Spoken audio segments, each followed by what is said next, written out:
Hey everybody, welcome back to Viewer Questions. I've been enjoying this. I've been enjoying these episodes with you, and actually, over 9,000 people watched the last Viewer Questions between you and me, and that's really cool. I'm really excited. I didn't know whether you guys would want to chat with me, would want to hang out with me, because most people don't. They can't handle the smell, but you know, I've come to terms with that. I really have. But no, I'm humbled. Is that what people say? I'm humbled that 9,000 of you wanted to sit and chat with me each week, and I think it's a bullshit term because it doesn't really mean humbled, right? It means like I'm bragging right now, and I'm humble. I'm humbled you gave me this award. I'm humbled that you think I'm so awesome, and thank you. I know it's a stupid term. That's all I'm saying. I don't know. I'm just saying it is. So here's what I'm going to get to. I'm going to get to some of your questions here in a minute. We will get to those. I would also get to the winners of the my stand-up comedy special, as I said, and we'll do it again this week. We'll pick two winners. If you comment in this thread, I'll give you a free download of my, if you win, I'll give you a free download of my comedy special called Not Allowed on American TV. It is over at leecampcomedyspecial.com.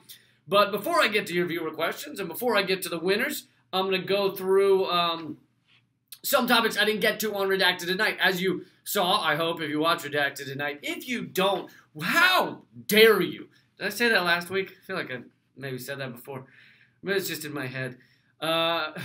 If you saw Redacted Tonight, I spent the whole first half on the Mueller report and the catastrophic collapse of our mainstream media in a spectacular fashion. I mean, this isn't like burning down. This is like when a fireworks factory catches on fire. Because you're like, oh, that's so sad. And then you see, and you're like, oh, that's kind of cool. Holy shit, look at that one. Like, that's what I feel like as we turn, you flip between the mainstream media and you just like, oh, wow, look at them meltdown. Look at them meltdown. Look at them meltdown. It's fucking pathetic. Somehow these fucking assholes made Trump the moral high ground. They made him the truth teller. Donald Trump, who has told more lies than I think any human ever has, now, thanks to our mainstream media that has told a massive conspiracy theory lie for 2 years about Russian collusion, Donald Trump looks like goddamn Nostradamus. How the fuck did you manage that? Anyway, that's my opening for Redacted Tonight, so you can go watch that. So I'm not covering that here. I'm covering other things. Let's see here. Stories that I didn't get to in the Redacted Tonight because I was talking about the Mueller report is that Israel is now, again, bombing the shit out of Gaza.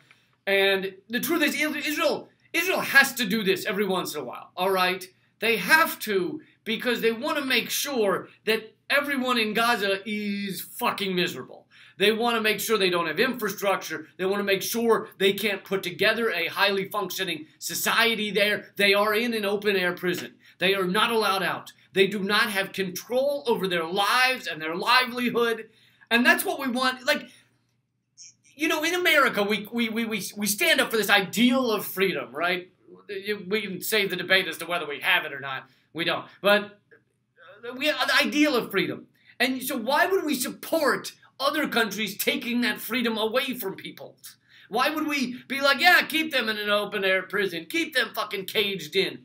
Isn't this the idea that we're supposed to stand for? Freedom? Isn't that? So anyway, they want to they want to make sure that Gaza can never develop. So they bomb the shit out of them every once in a while. And yeah, they go, oh, they sent a little rocket over that hit a fence, and 5% of that fence will never be the same. No Israelis have died recently from this violence, yet hundreds and hundreds of Palestinians, nearly 200, have been killed in not even in the bombing, just shot by snipers in the Great March of Return. Okay, we're talking nearly 200 people. And these are unarmed people that are shot with a sniper's gun, like through a scope. So they can see they're unarmed. They can see that they have press on their shirt. They can see that they're women and children and doctors, and they shoot them anyway. It's fucking horrific. I mean, imagine if that were another country. Imagine if that was Venezuela, just picking people off on their border. Do you think maybe our mainstream media might give a shit about that? Do you think there might be a bit of a discussion on television about what the Venezuelan military was doing? But with Israel, yeah, that's fine. You're allowed to pick off people, unarmed people on your border. No, you're not. It's a goddamn war crime. It's called murder. I think it's even in some of those religious scriptures that the people seem to like. Anyway, they're doing that. Another reason they have to do that now, bomb Gaza, is because Netanyahu their prime minister is fucking wrapped up in a million scandals, and they have to. He's trying to get reelected, and he knows he needs bombing to look tough. Look at me. I'm a big man. I bomb children. Look at me. I had my military shoot some kids. I didn't even shoot the kids myself. I sent some guys that are bigger than me with guns to go shoot some children, make me look tough, so I can get reelected. It's fucking sick. And let's just be clear here with AIPAC going on, with all this shit about Ilhan Omar. Anti-Zionism, being opposed to the idea that the Jews, my people, just own a country and are allowed to just fucking keep other people in an open-air prison. That anti-Zionism is not anti-Semitism, okay? They want you to conflate the two. They want you to think that you cannot be critical of Israeli policies and not be anti-Semitic. But you can, and you should. See how that works? They don't want you to really think about that. So we just need to, the borders. Borders make people nuts. I think I said this in what did I say it in? Maybe a redacted VIP. No, it was redacted. It was a regular redacted. The borders just make people nuts. Let's get rid of the borders. Let's put in some ice cream shops. You know, everywhere there's a border, you just people handing out soft serve ice cream, vegan ice cream. You know, just because cows are people too. But yeah, we honestly, all this shit going on at the border. Here's the thing, is they need you to be cut up into nations. They need us to divide ourselves into, we Americans are the good guys, and the Russians are the bad guys, and the Iranians are the bad guys, and the British, they're the good guys, and there's country, Germany, we're friends with them now, they're the good guys, and China's the bad guys, North Korea, bad guys. Fucking countries are... Dividing yourself by a country is it doesn't make any sense. It's nonsense. It's just something you say about people. It doesn't mean anything. How many Americans are you best friends with? Fucking 12, 8. I think 3 for me. So what? You cannot hate everybody in an entire geographical area. It doesn't. It's utterly illogical. I mean, it makes as much sense as if you were to say, look, all the brown-haired people are the good guys, and all the people with the other colors is fucked up. What do you do? Fucking you, get out of here. And I'm not saying people haven't done that. There has been hair racism in the world before. But it's like, what connects me to other brown-haired people? Am I somehow, everybody who's got brown hair, you fucking email me, we'll all hang out, we'll be the good guys, because fucking get rid of the blonde hair, get rid of the red hair, get rid of someone dyes their hair blue, get rid of the blue hair, black hair even, not even down with black hair. That makes as much sense as I'm connected to all Americans. No, I'm not. I'm just a dude who lives in America, who's born in America and raised in America. It's just a thing you call people.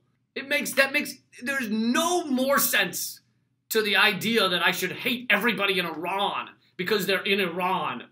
You're an Iranian, I hate you. I also love the idea that we're supposed to believe, if you believe the propaganda from our fucking State Department, we're supposed to basically hate Iran, right? Fucking Iran, we gotta bomb them because they're supporters of terrorism and they're terrible. And also, they treat their women poorly.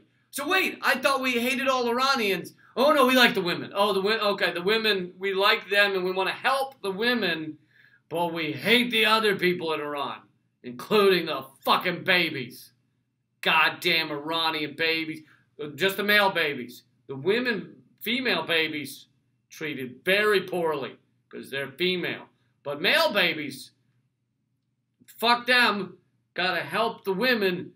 Wait, I thought we were just supposed to hate everybody in Iran. So we're supposed to hate all Russians. Yes, we hate all Russians. But hold on, we need to help them in Russia because they treat their gay people terribly. Wait till you like, so we're on the side with the gay Russians. Oh, well, yeah, gay Russians we're cool with. All the other Russians, fuck them. Baby Russians too, unless they're gay baby Russians. Gay baby Russians we want to help. Because those are baby Russians that are gay. They have a very tough life ahead of them. Gotta help those ones. I thought we hated all the Russians. We do hate all the Russians. Because they treat their gay Russians bad. The fuck are you talking about? Anyway, moving on.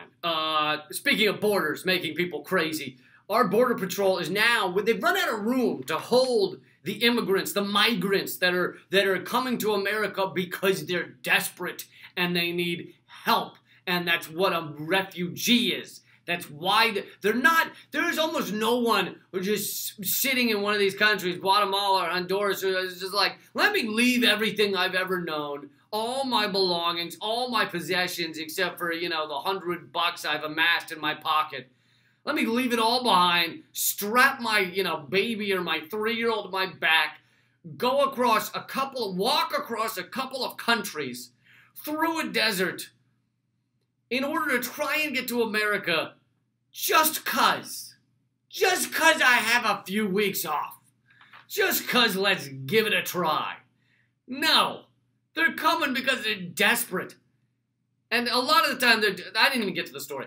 The story is that we've run out of places to hold, imprison the migrants coming to the United States at the southern border. And so now there's a story from the LA Times that they're holding immigrants under a bridge. They've just fenced off underneath a bridge in the freezing cold at the border, and they're just keeping people there now, like kids, mothers holding their kids, trying to stay warm at night because they're trapped under a bridge. Because we've run out of imprisonment areas for refugees. What the fuck are we? If this is what Americans are, then, well, yeah, you're goddamn right I don't have anything in common with. Really? That's the American values? Yeah, we imprison people who are desperate. All right, we did it. Go get them, boys. All right, USA, USA. Anyway, and then also there's children dying in custody. There's been several in the past few weeks. I mean, lack of food. There's sexual assaults also going on in these immigrant detention facilities are fucking despicable. I mean, and it's our policies that create a lot of these circumstances, right? We have stopped at nothing to gut the economies of South and Central America, those countries, to make sure that we put often fascist, horrible leaders in place because they support the United States, they support our corporate rulers, and so they're the good guys, right? The Bolsonaro types, they're the good guys. The fucking fascist is a leader in Brazil. Their leader in Brazil, he's a hero. Trump just had him in the Oval Office, about 2 blocks from here. Trump just had him in. Because fucking goddamn right. Yeah, good. Go fascist. All right. He said he wanted to, that women deserve to be raped. He said he wanted to genocide the indigenous people living in the Amazon in Brazil. Those are one of the few places where there's still untouched tribes. Could you imagine a world where people are allowed to go untouched, where they're allowed to have their own culture and their own lives, and we don't fuck with them? It's horrific. Who hasn't been fucked with? Where? Where are these people that have not been fucked with? How did they get off so easy? It's disgusting. They just live happily in their little community and they just help each other and just have a little community lives and they don't know about money yet. Money, and they don't know how to buy things and amass everything on your own so that you can feel better than others. How dare they? It's disgusting. We got to go in there and we got to show them how to live right. Moving on to the next story before I get to the viewer questions, before I get to your questions. Sherry Bustos, the Democratic Congressional Campaign Committee's chair for the 2020 election. This is better known as the DCCC, is what the cool kids call it. DCCC. She just enacted a policy to blacklist anyone who works with candidates who challenge an incumbent Democrat to win a seat in Congress.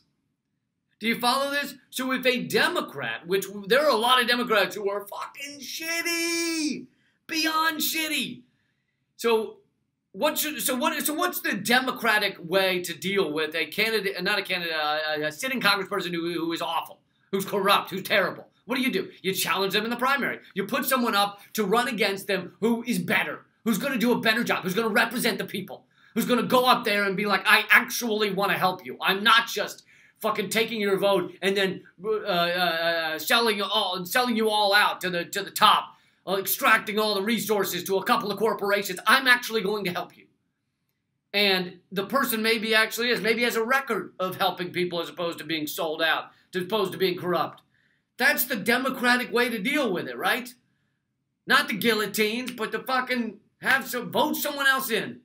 Well, now our DCCC, which has massive power in the Democratic Party, is saying that if you work with one of those candidates, if you try and help a candidate get in who actually will do some good, then they're blacklisting you from ever working with other Democratic Congress people or candidates. Now, this might seem kind of inside baseball to a lot of people who don't think about how these campaigns are run. And believe me, I heavily support putting most of your energy outside of electoral politics. But in this case, often you need campaign managers. You need people with experience campaign managing. You need people with experience, sadly, fundraising. We should get money out of politics. Another conversation. But you need people that know how to do that shit. You need people that understand numbers and know how to calculate the numbers, know how to see which areas of a county or an area, which areas of an area. Yeah, fucking Lee. Jesus Christ. Which area of an area? I lose my mind. Know which neighborhoods or which parts of town or city or state you need to go to and knock on doors, right? You need people to calculate that stuff, work on that stuff, manage people. All of that has to get done, right? And it works best if you have experienced people in those roles. But the DCCC is trying to make sure that no true progressives, that no actual, democratic socialists or people that actually stand for something are able to run against corrupt, terrible Democrats. And they're doing that with this new policy saying they're going to blacklist, going to stop anyone who works with one of those candidates. It's totally disgusting. So Ro Khanna has put together a petition, I believe. Anyway, you can look it up. This is an article on The Intercept. You can look up that article. But Ro Khanna, I believe, and some other of the kind of insurgent, more left-wing, like legitimately left-wing Democrats are trying to fight against this, but it's designed to stop them. It's designed to stop the Alexandria Ocasio-Cortez. Yes, they each have issues. We're not going through their issues now, but it's designed to stop the true progressives, the one that are actually kind of upending the Democratic Party. And it's not even that many of them, right? Why is Alexandria Ocasio-Cortez talked about endlessly? Why is Ilhan Omar talked about endlessly? Because there are like 5 people in Congress that actually are willing to say the shit that needs to be said. Ilhan Omar is one of like a couple, 2 maybe, 3 that are willing to call out the amount of money AIPAC uses to buy our Congress. Like, there's a couple, 2, maybe 3 Congress people that are willing to call out the military-industrial complex, one of them being Tulsi Gabbard. And so the Democrats want to make sure that doesn't happen. And they're doing that with data, with money, and now with blacklisting campaign management. The DCCC also they're in charge of making sure that no progressives win against incumbent Democrats. And the last time around, they did that mainly by refusing to give the actual progressives the data they need, because they're supposed to have data about where these people live, where standard Democratic voters live or Democrat voters live. And they do it with money, right? They make sure they don't have the big fundraiser lists, and yes, get money out of politics, but big fundraiser lists and all that shit. And it succeeds, right? It succeeds like 95% of the time. The number of, get this, the number of actual anti-corporate progressive candidates that actually beat a Democrat in a primary this past midterms was 2. Because there's maybe 5 or so actual true progressives, I suppose, in Congress, or, you know, you could probably push it to 10 if you gave certain restrictions. But of the ones that won in this last midterm, only 2 or 3 were actually running opposed. You know, like, they didn't win in an area that was expected to go hard blue or whatever. They won in a more difficult area. 2 or 3! Like, that's how bought off our system is. And yet those 2 or 3 are fucking upending the whole system. Because when they say something, people listen because it sounds like they mean it. It sounds like they're saying things that need to be said. Anyway, you get the point. I think I'm rambling, but all right, let's get to some of your comments / questions. Again, please leave a comment. Like I said, 2 people will win my stand-up comedy special. By the way, you can watch free 10 minutes of it. I'll mention that at the end. But so this is from Wendy Carballo. Hope I pronounced that right. I love the Make Art Not War poster. Oh, thank you. Right there. Made it myself. No, just kidding. She says, as I watch this video, that is exactly what I'm doing. Keep up the good work. That's by Shepard Fairey. And I like it. I think it's a good message. I think we should make art not war. And by the way, where are the anti-war voices in this country? You know, they're pushed to the sidelines. They exist, and you can list some in the comment thread, maybe help people find, you know, the Chris Hedges of the world and such. But the Cornel Wests, I just had Jamu Baraka on. That interview will air in this coming week. But yeah, they're out there, but we've all been pushed to the sidelines, right? We're outside of the mainstream. Because anti-war is a third rail now in American politics. How dare you talk about the fact that we're bombing endlessly, literally thousands of bombs dropped a year, and Americans don't even know these wars are going on. Go walk up to someone on a sidewalk and ask them, please list to me the countries that America is bombing within right now. Bombs are being dropped in that country. Please list them. See how many they can list. I bet you they'll get 2, okay, out of the, like, 8 or 9 that we're currently involved in. And then if you add countries we've sold weapons to, you get even higher. You get even a bigger list that no Americans are aware of. Let's go on to Stephen Noddles. Go on with Noddles. Lee, do you think that Brexit in the UK will result in revolution regardless of the outcome? No! In fact, I think, regardless of the outcome, it will not result in revolution. I mean, I want people to create change. I think there's too much, the combination of apathy and desperation to see a revolution. But that doesn't mean I'm not going to keep fighting for revolutionary change. I just don't think it will result from Brexit. I just had Greg Palast on this past week on Redacted VIP. You can watch that over on YouTube. And I asked him about Brexit because he's lived in the UK. He has connections to the UK, done a lot of work there. And he is pro-Brexit. Now, the problem is, one of the problems is that Brexit has been pushed and held up as not largely, but a lot of far right-wing, kind of racist xenophobes that are horrified by immigrants, and that's why they want the Brexit. Now, Greg Palast wants it because he's an actual kind of left-wing guy who believes that the EU is corporate-run and ruled, and therefore it is just like corporate chains on Britain. And I think there's definitely some truth to that. It's kind of like our trade deals. It's kind of like TPP that will probably end up. We need to keep fighting against, although we'll probably end up signing something similar. It is corporations' ways, it's their way of getting around democracy, getting around votes, is to have these deals like the EU. But here's the other side, the positive side of Britain remaining as part of the EU, is that cooperation among nations is a good thing. Like, that should be a good thing. You should want as much cooperation as possible so we don't have wars, so we don't have fucking misery and hunger and starvation and fucking homelessness and gutting of other countries. You should want cooperation. It's also the only way we're going to deal with climate change, which we have 11 years to the point of no return, according to the IPCC. So we need cooperation. We need a level of cooperation we've never seen.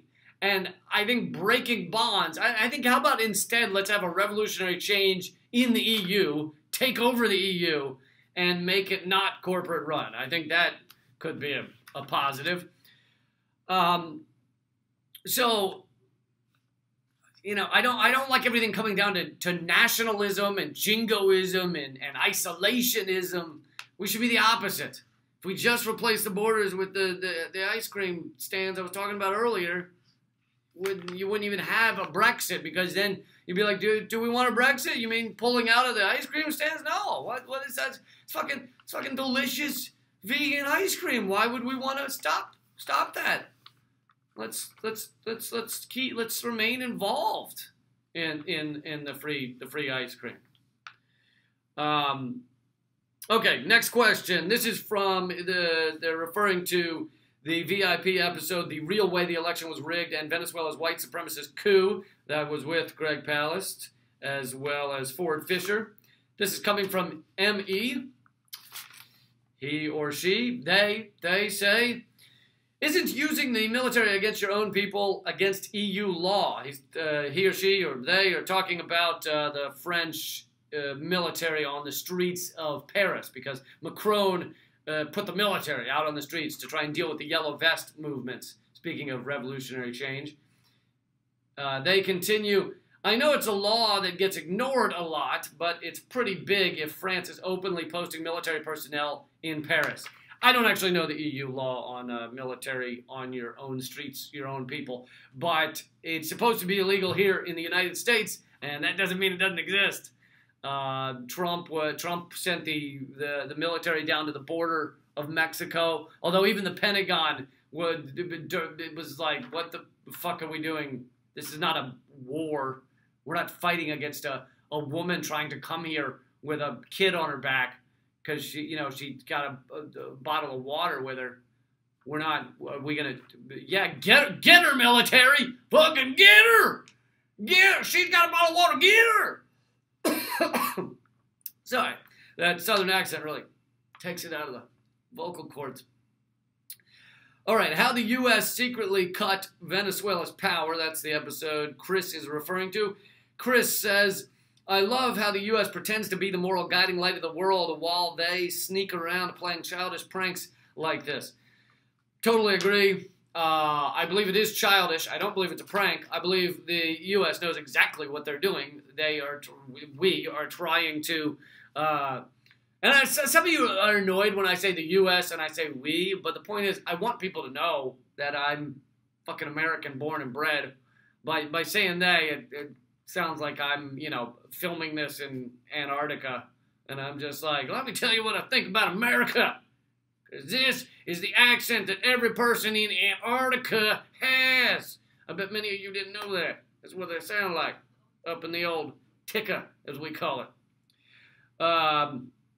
Yeah, I don't think it's a prank. I think and actually WikiLeaks leaked documents have shown that the planning for how to bring down the Venezuelan government has included the cutting off of electricity that came out in 2010. Or came out in, no, the memo was written in 2010. planning to cut off the electricity. They thought it would upend Venezuelan society. Instead, when you talk to people that are actually on the ground there, most people in Venezuela, sure, there are people that hate the government there. That's any country. It's going to be like that. But the people understand that when the electricity goes out, you got to work together to deal with it, right? So they're working together and they're trying to deal with the fact that America, with components of the Venezuelan regime change effort, have cut the electricity down there at the Guri Dam, where the actual leaked memo showed they would attempt to do by Canvas, that organization. I covered it a few weeks ago on Redacted Tonight. So let's see. Final comment here. This is from Sarah C. Lee, I met you for just a few seconds in Washington for the Hands Off Venezuela March. I remember. You were the one named Sarah. Mine like a steel trap. Hands Off Venezuela March, and I just wanted to thank you again for covering this information and being awesome. Well, thank you. Thank you. Thank you. No, seriously, though, thank you, Sarah.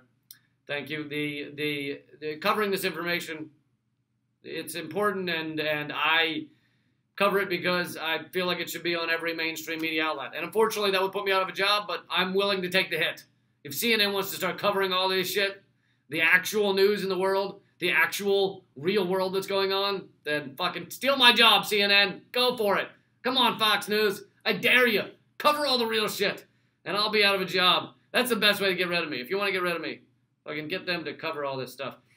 So she said, thank you for covering the information and for being awesome. Well, the being awesome, I have to admit, that part comes from, it's a rare vitamin supplement made from the genitalia of feral gerbils that they only eat elderberries. And if you get them when they're young, you can turn that into a vitamin supplement that increases awesomeness by roughly 22 to 24.3%. And so that's the secret. I mean, you know, I probably shouldn't have told you. I probably should have just acted like I was born with this. But yeah, it's the gerbil genitalia. Oh, pygmy gerbils. Sorry. Do not get the adult full-scale gerbil. Because that genitalia actually just puts hair on it's like the top of your ears. That's all that one does. So don't do that one. Gotta be the pygmy gerbils. The winners for my stand-up comedy special, you'll get it for free if you email us. You gotta remember to email us. Is winner number 1, Noli D. Winner number 2, Nicholas Carlo. Thank you for commenting on the last video, and you will get my stand-up comedy special for free. All you gotta do is email. Oh, what the fuck's the email? I'm going to go with leecampledger@protonmail.com. I think I got that right. If I got it right, or if I got it wrong, it's going to be right here. Right there somewhere. So go to this one. If I got it wrong, don't go to whatever I just said. Bah, go here.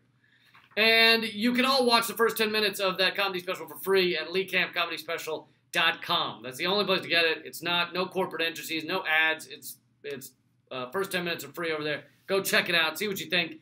And lastly, please keep enjoying Redacted Tonight. If you are watching this on LeeCamp2, youtube.com/LeeCamp2, then you can get it 2 days earlier. So go subscribe at youtube.com/LeeCamp2 and get it 2 days earlier. Or if you're watching this on youtube.com/Redacted Tonight, you can keep doing that, but you're getting it 2 days later. Just letting you know. Also, click the bell thing, because that's how you find out about the whatchamacall. All right, thank you. You guys are amazing. If you want to hang out with me more, listen to my podcast, Common Censored, free every week. Keep fighting.